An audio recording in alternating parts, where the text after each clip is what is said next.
Guys, welcome back to some more AFK Arena. Today we're over on the test server on the free-to-play account, and we're looking at the event for the Bountiful Trials of Hodgkin.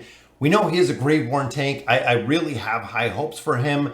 After the video, we'll go ahead and look at his furniture and his abilities, but I really have high hopes for the tanks and the Graveborn specifically. They've always done really well. Out of here, of course, we get our 1 stone, and then we do get a couple more resources. So let's go ahead and get right into the trial, guys.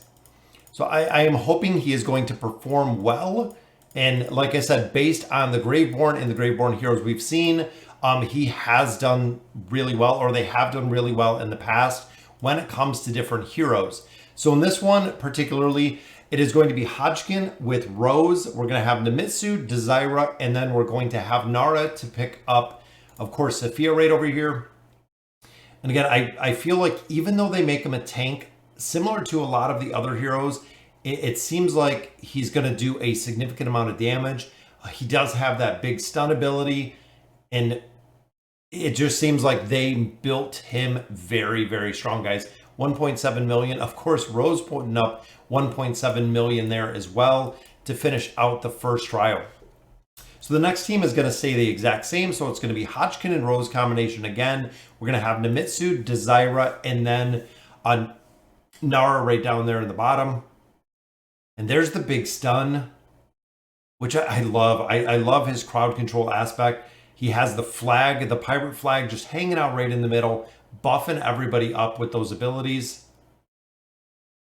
It's so cool to see just how strong he is. And putting him with Rose, that's actually kind of a unique combination with having Rose follow the tank. But we've seen it in a couple other formations. It's worked really well. 2.71 million damage here. Rose put up 2.86 again, which is the reason so many players build Rosaline, guys. It's kind of crazy that she can out DPS a lot of heroes, and she does play that support role. So in this one, Hodgkin's is actually going to the middle. We're going to have Leica up top, Cecilia in the very top. We're going to have Titus and Oden. If you guys have not built Oden yet, definitely with the engraving coming to the 4 factions, build out Oden. He is super strong, guys. You will not be disappointed at all with how well he performs. And here it's down to Titus and Thorin, which Thorin, another very strong Graveborn tank. Thorin cheese, we tried it today. It worked phenomenal.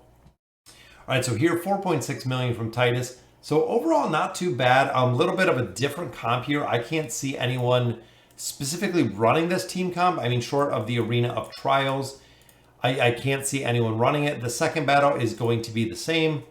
So we have Iran's going to pull in Leica and Titus. But remember, when Iran pulls in Titus, Titus does have that fear, which is a very cool ability. Really a counter because of that fear, that crowd control aspect he has.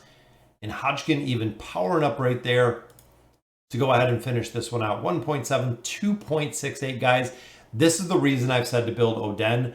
He is just a monster when it comes to damage. Had him pulling almost 500 million in the live stream, which was absolutely crazy.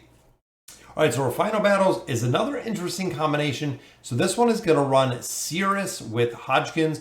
We're going to have Namora, and then, of course, with Isabella and Grez. So Grez, another super solid Mauler or Graveborn tank in here. Which I know, look at the shroud, look at the enshrouding and the enshroudment everywhere. Which is very cool. We have Mizoth up top trying to take out Cirrus, but he does have a little bit of that immunity to the crowd control. Taking the whole team out right there with multiple tanks, guys. 10.82. Isabella, since the rework, does a ton of damage as well. We have Hodgkin, 2.2 million damage there. So still doing a considerable amount of damage to pick up some more loot. All right, so last one's going to be the exact same team. So it's going to be Cirrus and it's going to be Hodgkin in here. And I'm hoping this one works out just like the last one did. I was worried about Isabella getting grabbed by Nara, but it did work out there. Cirrus, of course, pushing everyone straight to the back, which if he had some more viability, I feel like Cirrus would be a really strong hero as well. Hodgkin providing, of course, that crowd control. And just the double hand cannons is such a very cool effect. And the flag staying up for the entire battle. I mean, as soon as this flag goes down, he does summon it again. So the flag does come right back up to go ahead and finish out that last round. It's got a little sailboat there. All right, so that is the last one. So all of those team combinations did work. We'll go ahead and we will pick up our elite stones here. So always getting a free hero, which is awesome. Every single time they release a hero, we get a free hero. So let's just run through at this point his skills and abilities. Really show you why I think he's going to be super viable, guys. So his immunity is a ghost ship, does AoE damage, which doesn't make a difference because he is a tank. But it does the siphoning of the souls for 7 seconds, which is awesome. Having the attacking and healing reduction, which is awesome. Enemies are additionally terrified by 3.5 seconds. So it adds a crowd control ability with the soul siphoning that he's doing. On top of, with that, it comes with the damage and healing efficiency is reduced, which is awesome. That is a very solid skill. Of course, the Jolly Roger, allied heroes within range have their defense rating increased and their attack rating increased by 20%. Now again, depending on the haste that you put within the team combinations, you can keep this ability up pretty much the entire fight. We seen it in the team comps we just did. Usually when Jolly Roger went down, which is his flag, it came right back up very quickly. Big thing about this is they cannot target it, so it's very cool. After the flag has been strengthened, any allies within the range will have some additional haste, which is very, very strong as well. Of course, damage a little bit, which we're not too concerned with his damage, but allied heroes within range have their defense rating and attack rating increased by 30%, guys. That is massive when it comes to the boost. Soul Devourer, this is really the key to Hodgkin really being successful. Raises both the soul cannons, dealing 240 damage. Also siphons their soul in the process. The effective soul siphon as the same as the Immortal, which is his ultimate ability. It does have a life leech factor, and it does have a stun factor, guys. If the enemy already has their soul siphon, they'll be additionally stunned for 3 seconds. So now he has a crowd control ability in there. This ability has a crowd control ability to terrify enemies, which is just amazing. For a tank to have this kind of crowd control is exceptional. Hodgkin starts blocking frontal damage as immune control effects for up to 3 seconds, or until he blocks an amount equal to 25% of his max health. So the more health that he has, the better it's going to be. After he finishes blocking, he immediately retaliates against the attacker, which is similar to the retaliation effect that we see from Thorin, dealing up to 15% of the damage. The amount of damage dealt is determined by the duration of the Hodgkin's blocked damage for not shall exceed 550%. So essentially, if you're stacking HP on him, I can see even the HP artifact, the more damage he takes, the more it's going to go back, which is awesome with that retaliation ability.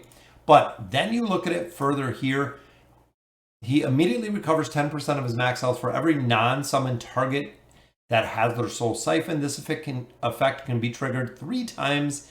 That is right, guys, 3 times every 4.5 seconds. So now he comes with the heal. If you look here, 15% of the health. Heals the one most injured ally for 15% of their maximum health value. So now he's a tank. Now he has crowd control, damage reduction, health reduction, defensive boost, plus he can do a lot of crowd control, plus he has heals.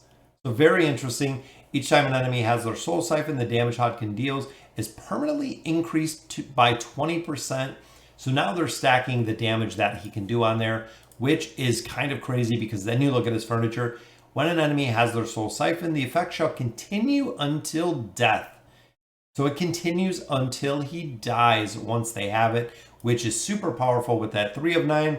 But the 9 of 9, enemies that have their soul siphon shall have their healing efficiency and damage reduced by 35%. If the same enemy has their soul siphon again, they'll be dealt damage, which again, damage kind of negligible, but it seems like he is just going to be a massive survival tank, guys. So I definitely cannot wait to have him, get him all built up. He's a double tank, which is awesome. So he's going to benefit from the tanking tree. but ultimately he is going to be a very strong hero to be reckoned with. I can see with some support heroes, I can see with a little bit of haste. Running him possibly with Rose. I think that's a pretty cool theory to run on there because it provides another form of crowd control. So guys, let me know in the comments what you guys think. And as always, thank you guys for watching.